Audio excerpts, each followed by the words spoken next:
Pessoal, muito boa noite a todos que estão presentes aqui no Salão de Estudos do Centro Espírita Vinhas do Senhor, aqui em Pouso Alegre, a todos vocês que estão nos acompanhando aí através das redes sociais. Sintam-se presentes, sintam-se abraçados. E como é de nosso costume, e até mais do que um costume, uma necessidade, nós vamos fazer aqueles momentos de maior introspecção, em que voltamos o pensamento para o nosso interior e buscamos o equilíbrio necessário para levar adiante a nossa vida. Buscamos aquela necessária sintonia com o mais alto, com Deus, Pai amoroso de todos nós, que nos criou há tantos milhões de anos e nos mantém vivos por toda a eternidade.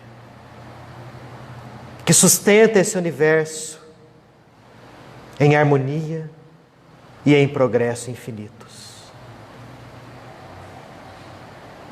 Nós que aqui estamos, buscamos essa paz, essa harmonia, essa felicidade. E que na noite de hoje, as lições da doutrina dos Espíritos nos mostrem o que devemos fazer para nos sintonizarmos de modo definitivo com essa lei maior, que a tudo sustenta, que a tudo dá vida. Possamos compreender o que devemos fazer, quais são as nossas responsabilidades para conosco e para com aqueles que nos cercam, para que com isso possamos caminhar firmes rumo ao progresso maior. Que assim seja, graças a Deus. Pessoal, é o seguinte, livro Obras Póstumas, escritos, cuja autoria são atribuídos a Allan Kardec. Hoje vamos falar a respeito de um tema que é quase que uma continuação do tema da semana anterior.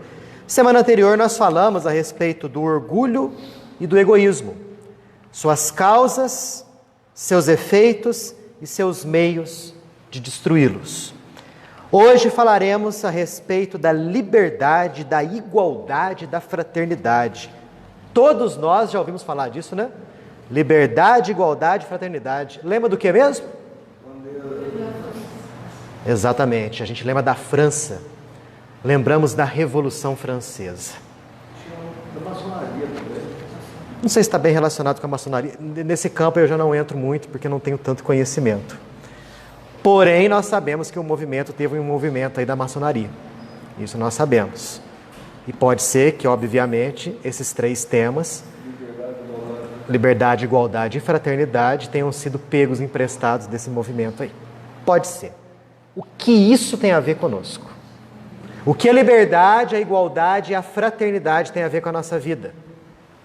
Tem a ver com a nossa existência, tem a ver com a nossa liberdade dentro de uma sociedade, tem a ver com a nossa saúde social. É o que Kardec busca nos colocar aqui. E mais do que isso, o que essas três coisas, esses três itens, como que se relacionam com a doutrina dos Espíritos? Como que o Espiritismo pode ficar embutido nisso daqui? É o que ele tenta nos mostrar e o que nós vamos tentar passar agora para todos. Lembrando, a voz é dada a todos vocês.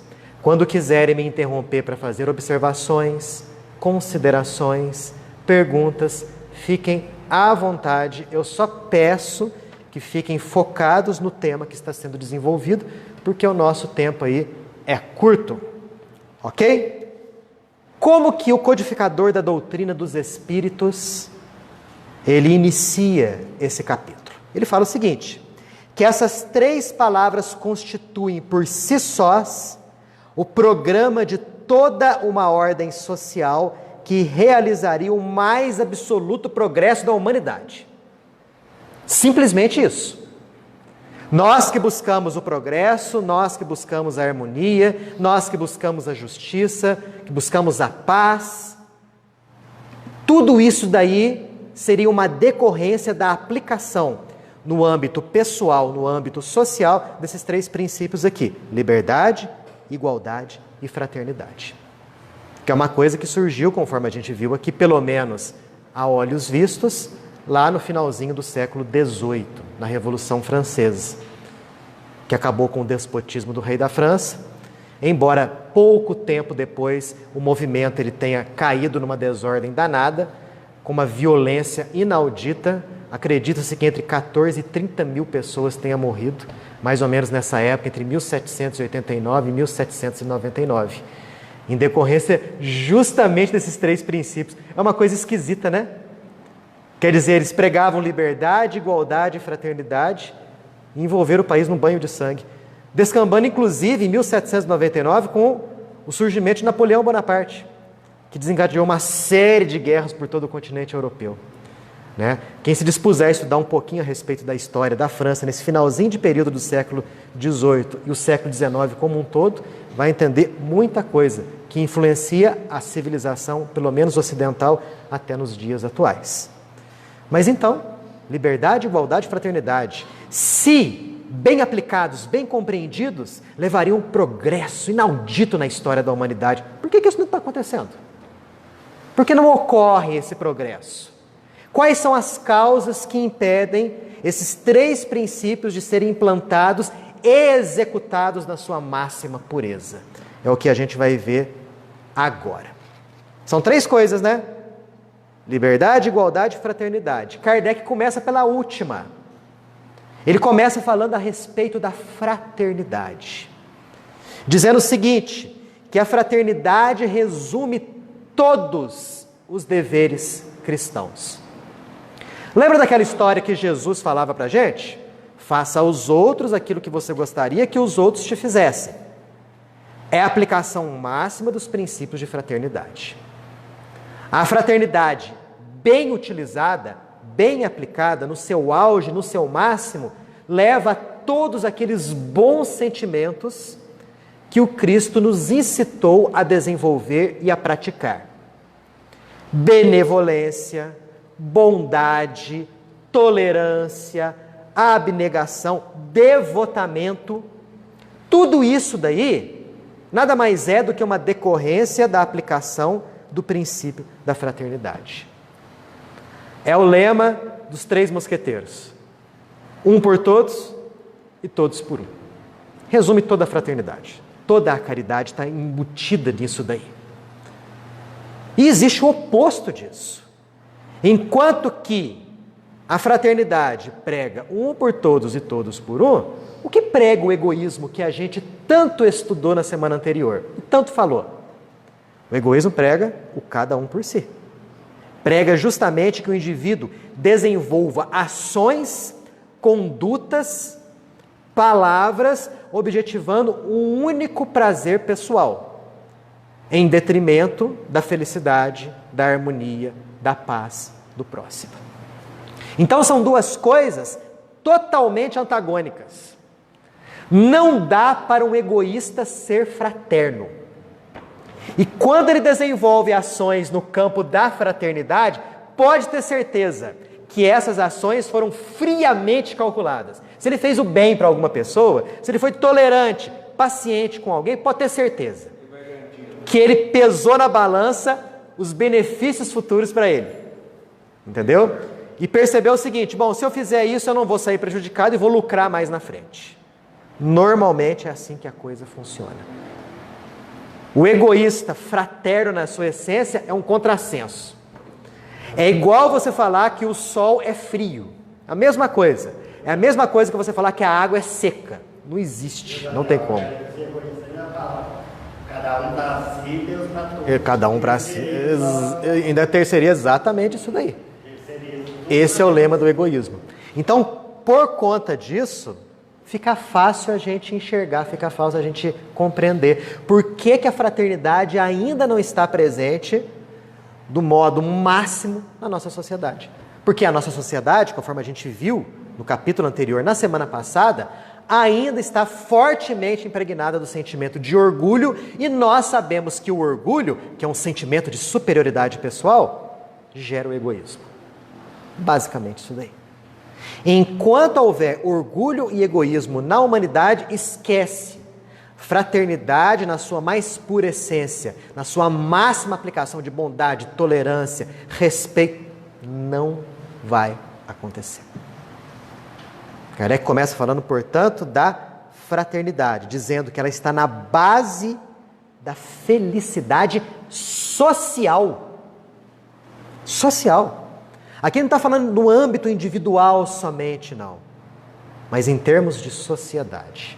E todos nós queremos uma sociedade justa, não queremos? Não queremos uma sociedade fraterna?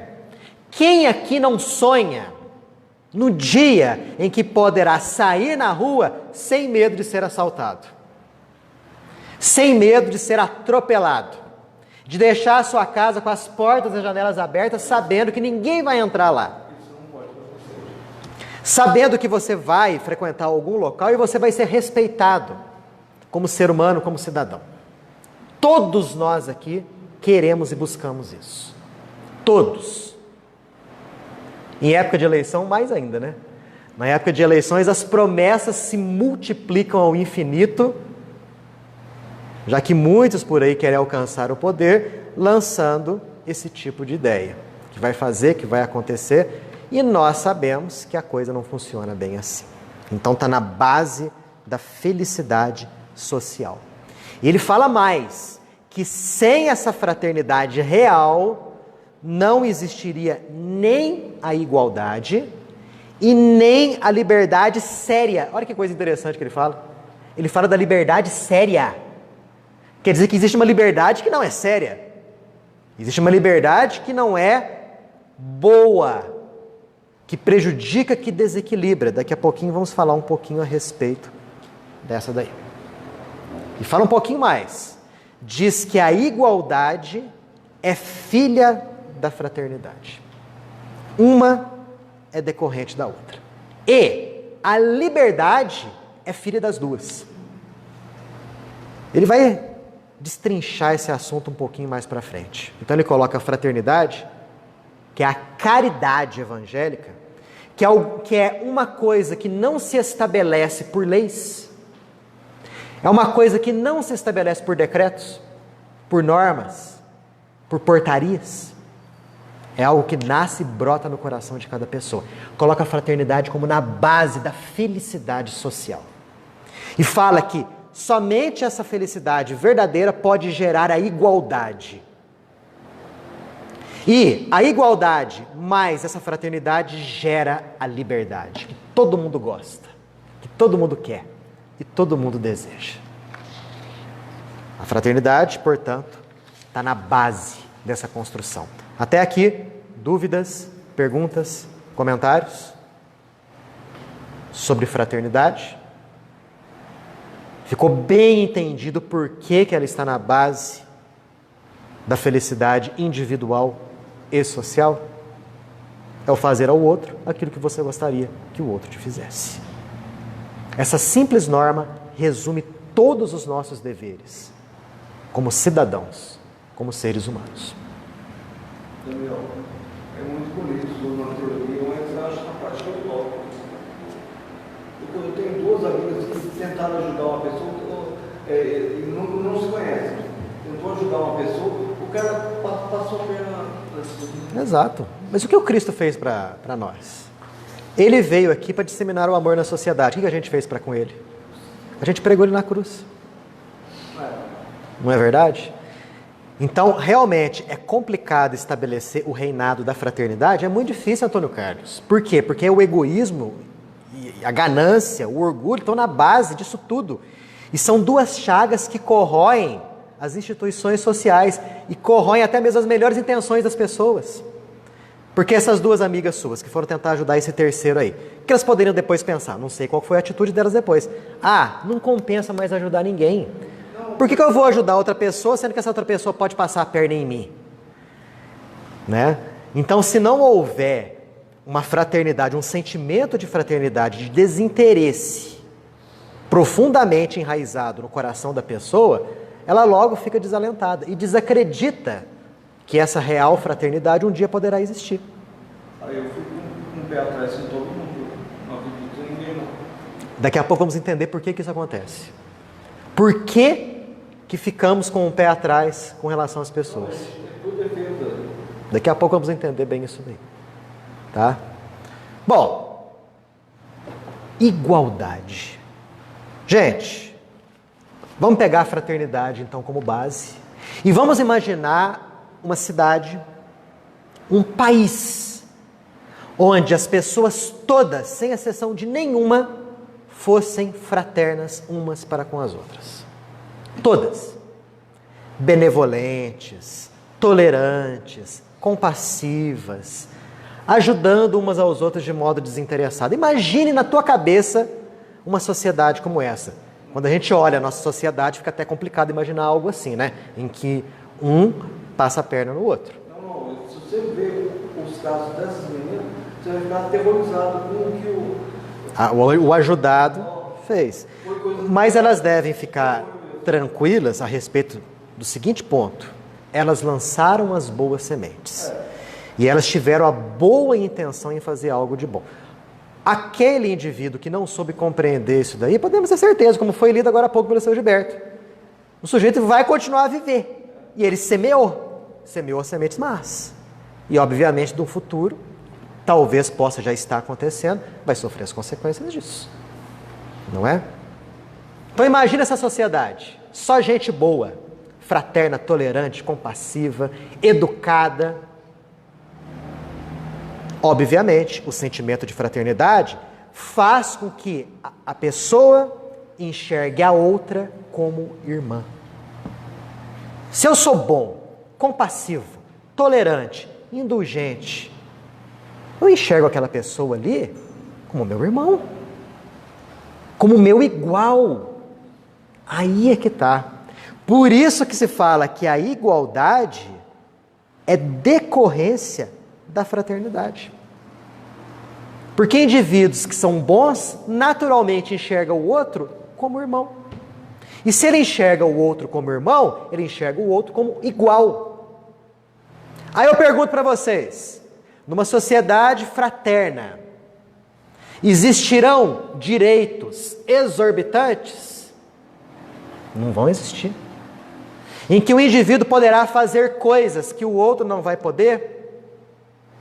Existirão leis que vão privilegiar mais uma classe do que a outra? Uma imunidade? Não vai existir. Porque todos se enxergam como iguais, como irmãos. E por que eles se enxergam como irmãos? Uai, porque são fraternos. Porque têm um bom coração. São compassivos, são mansos, são tolerantes e têm esse pensamento. E qual é o inimigo da igualdade? É o mesmo da fraternidade. É o orgulho. É o egoísmo. Por quê? Nós estudamos semana passada.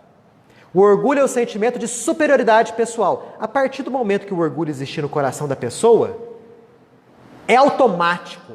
A pessoa já se enxerga como superior à outra. É automático isso. E se ela se enxerga como superior, obviamente, ela não vai ver o outro como seu igual, mas como seu inferior. E vimos que o orgulho gera o egoísmo. O egoísmo quer todo o benefício para si. Se ele quer todo o benefício para si, é claro o que vai acontecer. Ele vai se aproveitar do semelhante e buscar tirar dele o máximo a fim de que ele possa ter o máximo prazer possível. E é isso que acontece na nossa sociedade, que não é na sua essência fraterna e, obviamente, a igualdade passa a ser um simples conceito e não uma vivência. E por aí a gente enxerga, e vocês vão responder para mim, através de leis, de decretos, portarias ou revoluções, dá para a gente decretar a igualdade entre as pessoas? Não dá, gente. Isso é impossível. Porque eu só vou enxergar o outro como igual se eu tiver fraternidade dentro de mim. E não se decreta fraternidade. A fraternidade é um estado de espírito. É uma conduta interior. É algo que o indivíduo constrói com os milênios. Então você decretar que todo mundo é igual e todo mundo vai passar a se comportar como igual, isso é uma utopia. É uma igualdade de fachada. Uma igualdade artificial, que é empurrada goela abaixo da pessoa. E por isso tem que ser mantida a força, à custa da força. Como a gente vê muito por aí. Porque ela não é verdadeira. Não é uma igualdade natural. É algo profundamente artificial. Enquanto houver orgulho, não vai haver fraternidade. E, consequentemente, esquece. Não tem como haver igualdade. E qual a filha das duas? Fraternidade, igualdade, é a liberdade. A liberdade é como se fosse a cúpula do edifício. Enquanto que a fraternidade seria a base, né? A igualdade seria as paredes, a cúpula do edifício seria a liberdade. E é fácil compreender isso daí. Imagina uma sociedade fraterna, em que todos se enxergam como irmãos. Quem nessa sociedade vai usar a sua liberdade para prejudicar o outro? Vai ter alguém que vai fazer isso? Ninguém vai fazer isso. Ninguém vai usar o seu tempo, a sua inteligência, as suas palavras, as suas ações para prejudicar o semelhante. Ninguém. Então a verdadeira liberdade, a liberdade real, a liberdade útil, que todo mundo sonha, é uma consequência da igualdade, que por sua vez é uma consequência da fraternidade. Pergunta: o que acontece quando a gente dá irrestrita liberdade a pessoas que não têm fraternidade? O que acontece?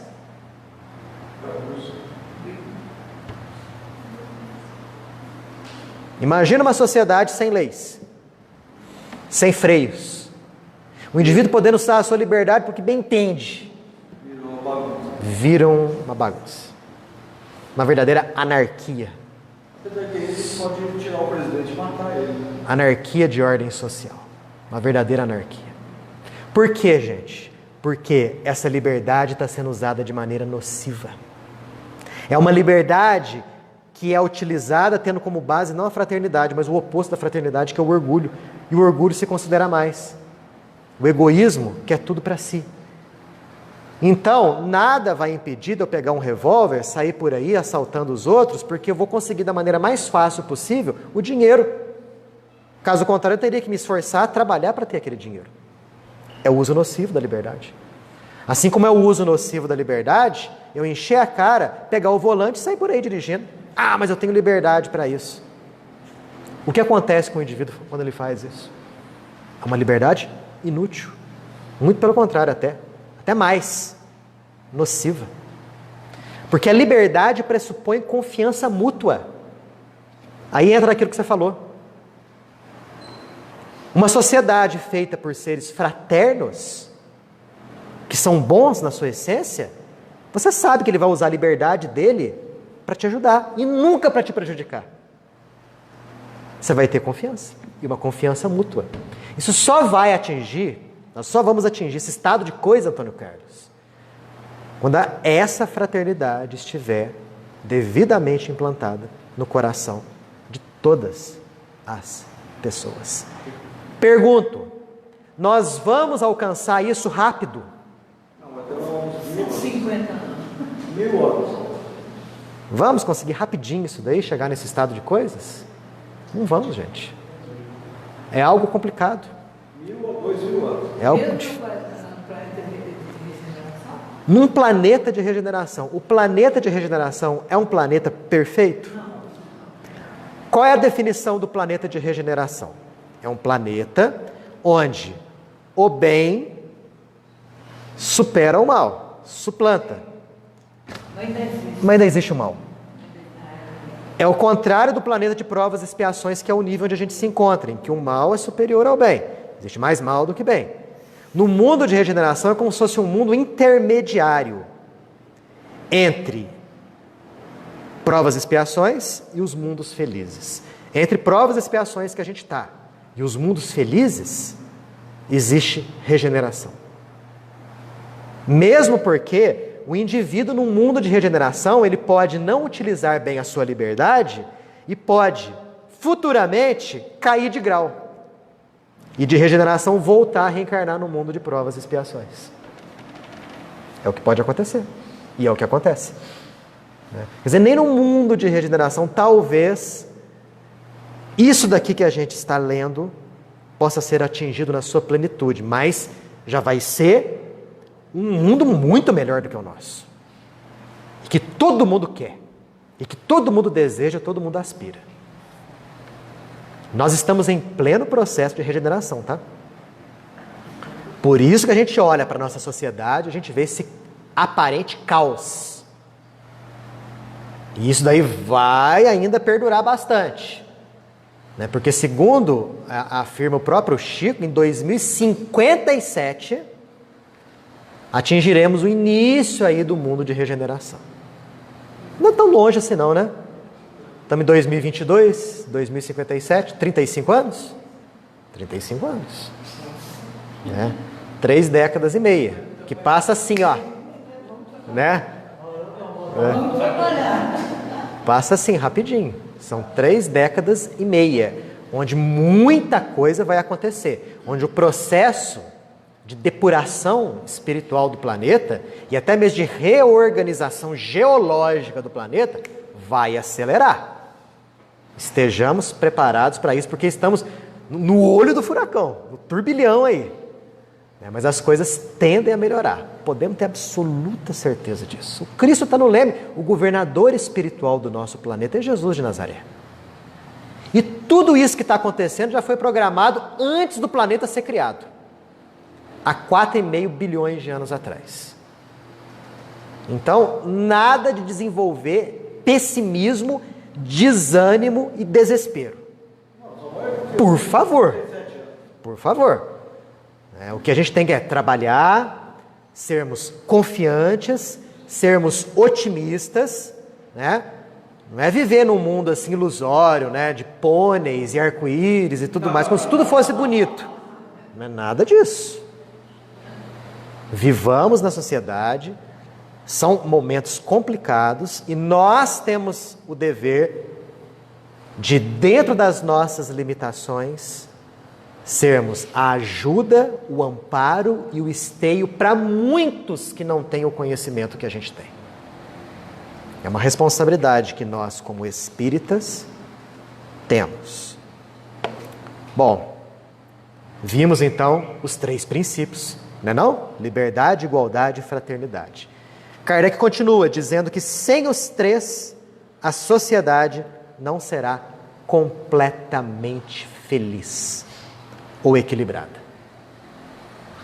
E ele compara os 3, imaginando um princípio sem os outros 2. Por exemplo, a fraternidade. Só existe fraternidade real com igualdade e com liberdade. Só. Uma fraternidade sem liberdade e sem igualdade não é fraternidade. E é mesmo, né? Imagina só, você é bom, compassivo, manso, tolerante, mas você tira a liberdade do seu semelhante?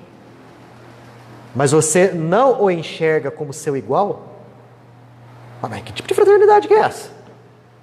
Estranho. Que estranho, que diabo é isso? Quer dizer que eu sou bom, sou honesto, sou tolerante, blá, blá, blá, blá, blá, blá, blá, mas eu tiro a liberdade do outro? Eu vejo o outro como meu capacho, como meu subalterno, como meu inferior? Que é isso? Por isso que ele fala aqui, ó, a fraternidade não pode ser aplicada ao máximo sem os outros 2. E a liberdade? Sem a fraternidade, é rédea solta para todas as más paixões. Verdade. Por que existem crimes por aí? Porque é a liberdade sem a fraternidade. Por que vocês acham que existem leis? Para ser quebrado. As leis servem justamente para promover o equilíbrio da sociedade. Tire as leis da sociedade. Tiremos as leis da sociedade. Imaginemos uma sociedade sem leis. Por melhores que sejam as leis, por piores que sejam as leis. Tiremos as leis da sociedade. Como é que fica? Olho por olho, dente por dente. Anarquia. Lei da selva. Olho por olho, dente por dente. É aquilo que a gente fala. Imagine, e isso de vez em quando acontece, uma simples greve do poder policial. Que dura por 1 semana, 2 semanas, 1 mês. O que acontece com o número de assaltos? Diminui. O que acontece com o número de estupros? Aumenta. Gente, enquanto nosso mundo não for fraterno, nós vamos ter necessidades de leis para disciplinar as pessoas. Então a gente pode imaginar que no mundo perfeito, um mundo de inteira fraternidade, existirão leis. Não vai precisar. Não vai, porque nós vamos praticar a lei máxima do faça ao próximo aquilo que você gostaria que o próximo te fizesse. Não existirão leis. Então não vai existir, muita coisa vai deixar de existir. Tudo aquilo que está vamos dizer assim, em torno de lei, não vai precisar acontecer. Não vai precisar existir. Mas até lá, nós temos necessidade disso. Eu sempre dou o exemplo das leis de trânsito, que fala, por exemplo, para você não ultrapassar o sinal vermelho. Porque se você ultrapassar o sinal vermelho, você vai levar uma multa. É assim que a pessoa é coibida de fazer o erro. Não é porque ela tem a consciência de que se ela ultrapassar o sinal vermelho, ela pode atropelar alguém, ou bater no outro carro, e vai prejudicar aquela pessoa. Não é isso. É o medo da multa. É o medo de levar ponto na carteira. É o medo de perder a carteira no futuro. Imaginemos um mundo sem essas leis. No atual estado que nós nos encontramos. É o caos. A anarquia. A lei da selva. Que coisa, não? Quando a gente vê o quanto que a fraternidade é importante, a gente percebe o que devemos fazer para construir essa sociedade que nós tanto precisamos. Kardec até arremata aqui, que todos que sonham com o progresso da humanidade devem se esforçar na construção da base, a fraternidade. E para isso ela deve estar no coração das pessoas, e não se muda o coração das pessoas por meio de decretos. É o processo de melhoria do indivíduo como ser humano. Não é à toa que é aí que nós devemos investir. Reparemos bem a conduta de Jesus de Nazaré. Repara bem. Em algum momento Jesus pegou em armas para poder estabelecer o reino de Deus na base da força, da pancadaria. Ele foi até tolerante demais, né? Dai a César o que é de César e dai a Deus o que é de Deus. Em algum momento ele buscou derrubar a religião judaica? Ou qualquer outra religião? Não, ele não fez isso. O que ele fez? Ele propôs, nos deu uma proposta, nos fez uma proposta de total revolução interior. Nos pediu mansidão, que é a ausência de violência. Quando se fala manso, as pessoas logo levam para um lado negativo e pejorativo, né? Ih, o sujeito é manso demais.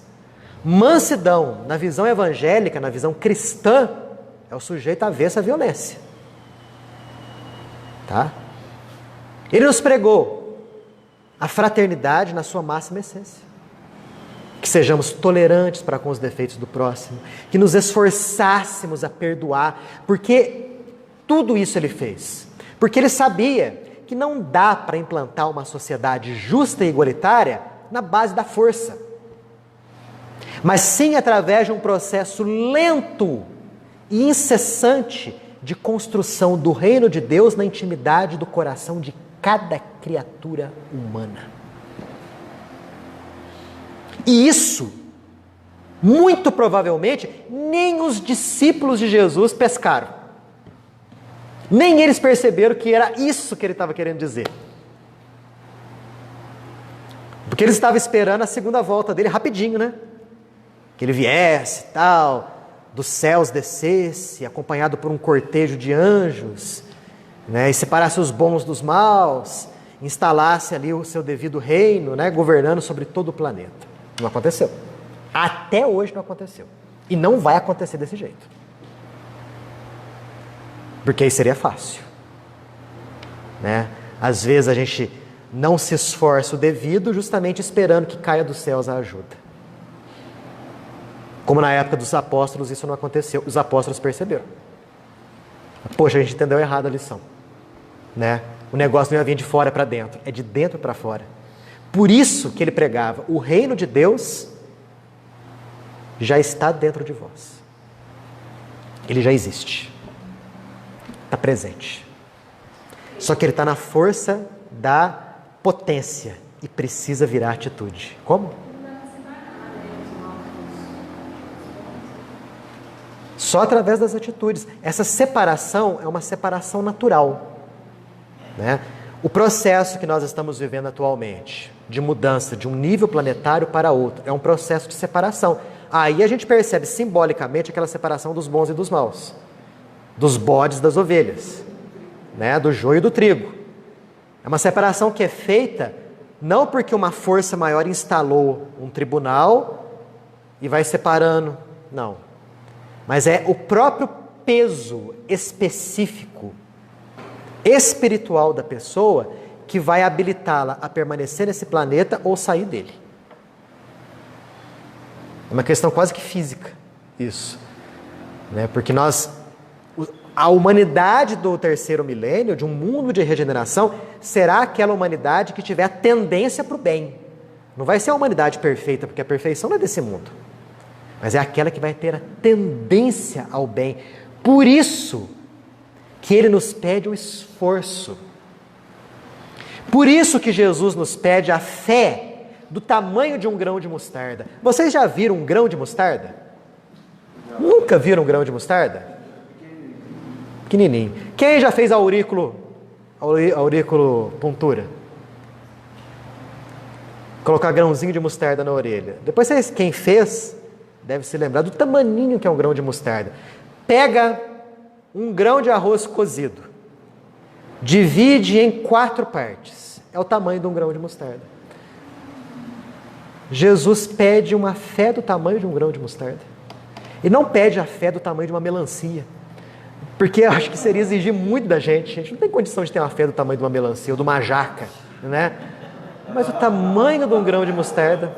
Olha o tanto que ele é compassivo, tolerante e bondoso para com a gente.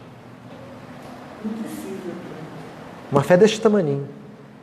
E a mostarda, quando ela é plantada, gera a maior das hortaliças. É justamente esse movimento de verificar onde que estão os nossos erros e trabalhar neles, no intuito de vencê-los, que vai nos gabaritar a permanecer no mundo de provas de regeneração. Provas de expiações não, regeneração. E não sermos realocados, bondosamente realocados, para um mundo cuja humanidade está no nível primitivo, onde tudo está para se fazer. Não tem Netflix, não tem nada. Não tem Netflix. Não tem celular. Não tem o conforto de uma geladeira, de um micro-ondas, de uma comida quentinha. Não. Lá você vai ter que cavar o chão com a mão para poder fugir da tempestade. E vai ter que enfrentar algum provável tigre dente de sabre, né, usando as armas que tem à sua disposição, paus e pedras, ou boas pernas para poder correr. Né? Nossa, Daniel, você está assustando a gente. Não, é a realidade. Porque a Terra passou por isso. Há muitos milênios nós recebemos um contingente grande de espíritos provenientes de vários sistemas planetários, principalmente do sistema de Capela, que fica na constelação do Cocheiro, e o mundo deles estava passando pelo processo que o nosso mundo está passando agora, e milhões de espíritos não estavam gabaritados a permanecer lá. O que Deus faz? Destrói esses espíritos? Não, Deus é amor e bondade, dá a eles nova chance. Bezerra. Esses indivíduos todos aí, dessa turma, né?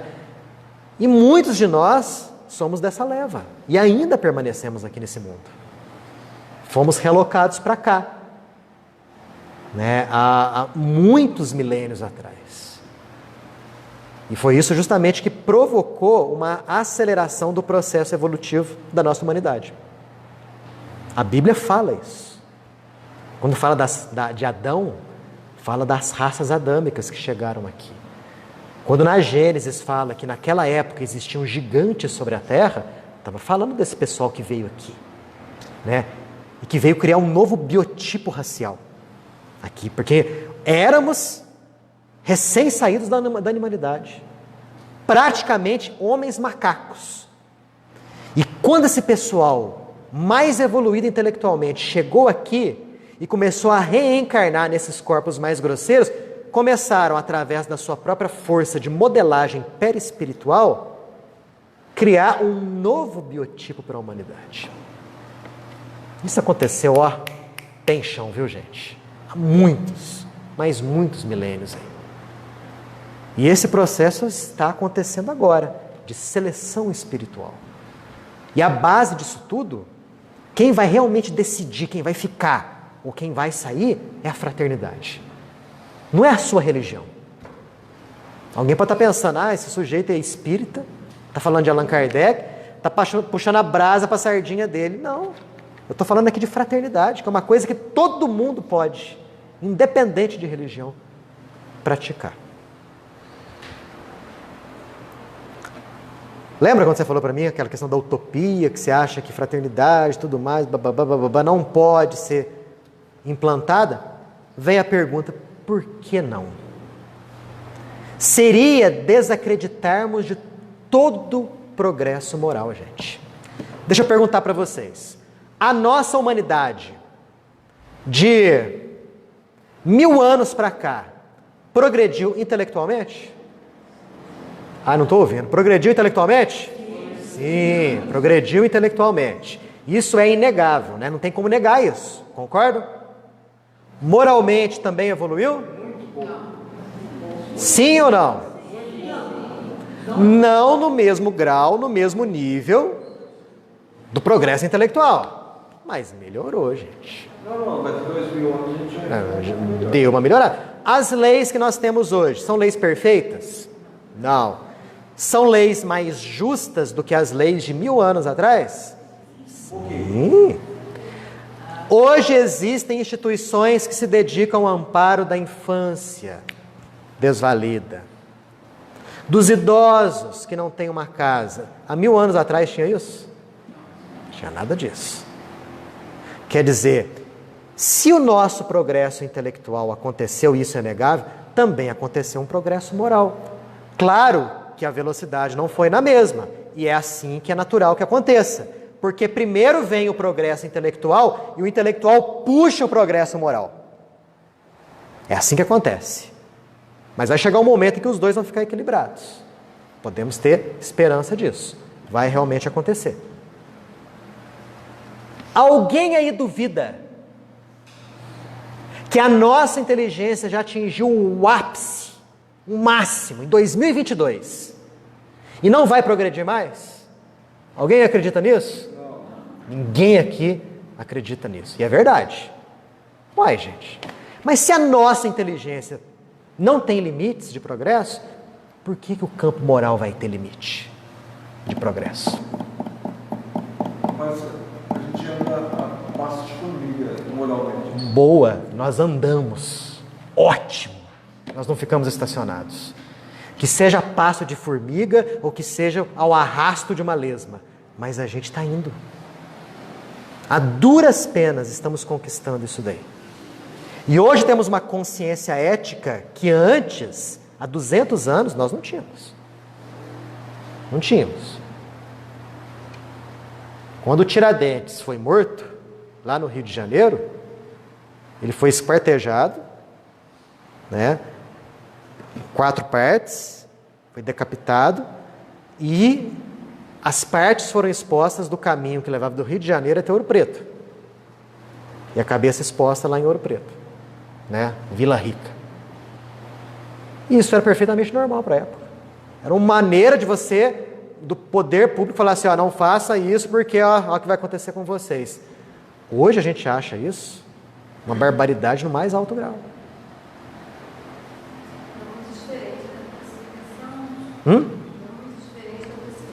Não muito diferente da crucificação.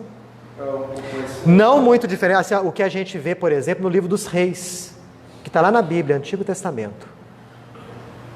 Quando os judeus, o exército de Israel, enfrentava os povos da Palestina, de Canaã,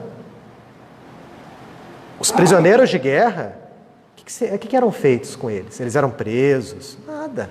Eram colocados no campo. Os judeus, eles ferravam as rodas das carroças com pregos e passavam por cima das pessoas.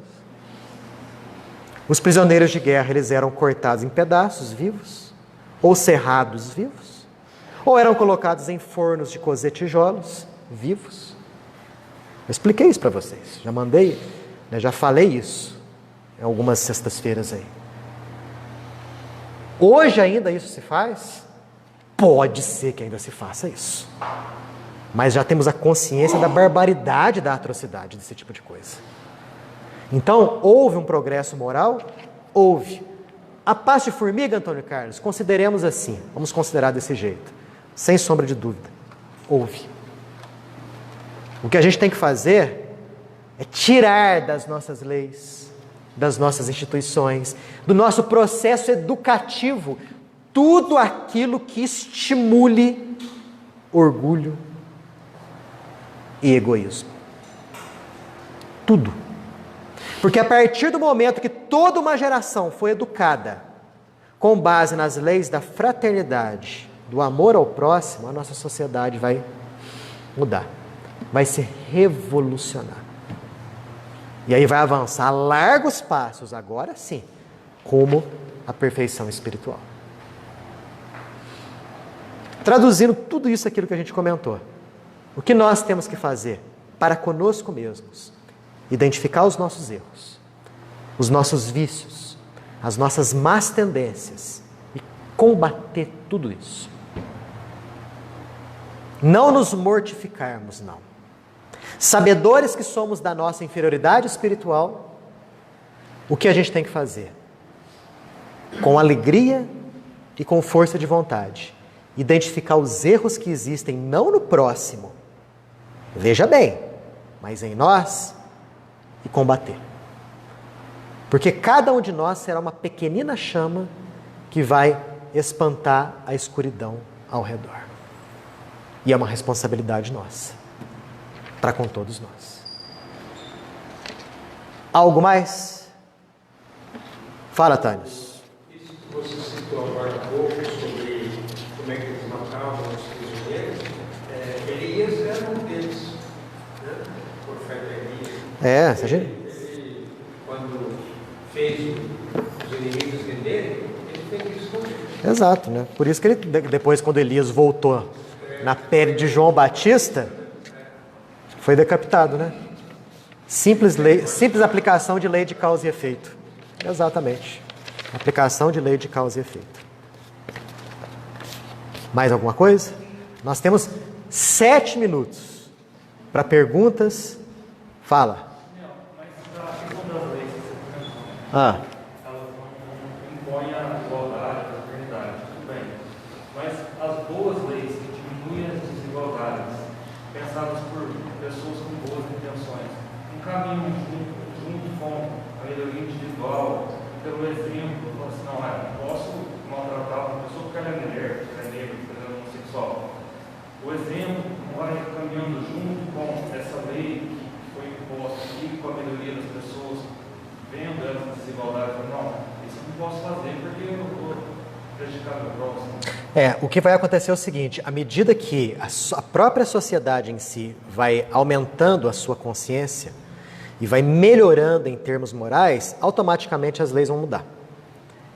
Uma coisa seria decorrência da outra, né? Mas é aquilo que eu estou te falando, isso daí já mostra um avanço na nossa sociedade. Não deixa de ser um avanço. Mas imaginemos que todas essas leis de repente deixassem de existir. Como que seria a nossa sociedade? Eu faço esse exercício justamente para que nós enxerguemos ainda a condição nossa de extrema falta de fraternidade. Que nós ainda necessitamos de leis como essas, para mostrar o que pode, o que se deve fazer, o que nós não devemos fazer. Isso é importante. Sim. Quando ele perguntou, lembrou muito aquilo que você tinha falado da questão da lei de trânsito, por exemplo. Porque na maioria das vezes a gente não avança o sinal por conta da lei de trânsito. Você vai tomar uma multa. E tem muitas pessoas que não respeitam o próximo por conta disso, para não levar um processo e tudo mais, e fica por aquilo. Então, acho que quando você tem essa mudança no seu pensamento mesmo, aí sim as coisas começam a mudar. Porque na maioria das vezes a gente não está na sociedade, porque a gente tem leis específicas para o problema de cada um. Então, sendo que na verdade não deveria ser assim, né? Se a gente tivesse o princípio da fraternidade, exatamente, seria tudo muito mais fácil. O artigo 5º realmente seria certo. Né? Seria aplicado na sua máxima força, né? Então, ainda a nossa sociedade, ela necessita desses parâmetros todos, né? Desse balizamento todo. Porque não havendo esse balizamento, o caos e a anarquia tomariam conta. Mas sem sombra de dúvida, isso daí, essas leis todas já mostram que já existe uma consciência diferente, um avanço em termos éticos e em termos morais, né? E a escravidão era lei. A escravidão era lei, quer dizer, quem vivia no âmbito de uma sociedade escravagista achava tudo perfeitamente normal e natural. Você subjugar o indivíduo colocando-o na condição de animal, de carga, simplesmente por conta da sua cor de pele. Era uma coisa... né? Exato. Mas o que aconteceu durante um tempo, isso daí foi taxado como sendo natural e normal. Mas o próprio pensamento cristão de muitas pessoas perceberam logo de cara que isso daí era uma barbaridade tremenda. E aí os movimentos anti-escravidão começaram a surgir. A sociedade vai avançando, as leis vão se modificando, né? Assim como, à medida que vai modificando uma sociedade, vai se modificando as leis que regem aquela sociedade. E vai chegar um momento que nem de leis iremos precisar. É aquilo que a gente estava comentando. Mas aí vai chão. Quem fala? De certa forma, essa questão relacionada à questão de leis, a sociedade, de um modo geral, fica um pouco desacreditada da maneira como quem aplica elas, você vê que para eles isso aí não se faz regra. Por exemplo, os juízes do Supremo lá, é um absurdo. Primeiro é começar pelo salário. Segundo, o cara tem um funcionário para ajudar ele a vestir a toga, que ganha, o funcionário que ajuda a colocar a toga ganha R$8.000 por mês. Quando a realidade de 90% da população é assalariada. Isso aí, de certa forma, não desacredita às vezes? Desacredita e leva a um movimento das pessoas no intuito de modificar essas leis. De fazer com que esse status quo que está aí estabelecido possa, de alguma maneira, ser mexido e modificado para melhor. Porque a sociedade é como se fosse o quê? Um corpo vivo. Talvez, algumas décadas atrás, achássemos isso perfeitamente natural e normal. Eles são da aristocracia mesmo? Tudo bem, eu estou aqui na parte de baixo do povo, fazer o quê? É assim que as coisas funcionam. É lei mesmo, fazer o quê? Hoje em dia já existe um movimento maior de conscientização no intuito de fazer com que as próprias pessoas, os próprios indivíduos, saibam da sua função social, do seu papel social. Para que esse estado de coisas, esses privilégios, que em nada levam à igualdade, que nada tem de fraternidade, possam ser mudados. Não é? Mas por que isso está acontecendo? Conscientização. A conscientização está chegando de uma tal modo, de uma tal maneira, que as coisas começam a ser abaladas. E é óbvio, um estado de coisas como essa, de décadas e séculos, talvez não caia do dia para a noite, né? Eu acredito sim num processo revolucionário que começa na intimidade de cada pessoa. É aquele processo que faz com que o indivíduo, fraternalmente falando, ele se veja como responsável perante si e perante a sociedade onde ele se insere. E ele passa a ser um elemento ativo nessa sociedade, a fim de aí sim, regido pela fraternidade, ele se movimentar no intuito de fazer com que ela, como sociedade, seja mais justa, mais livre e mais fraterna.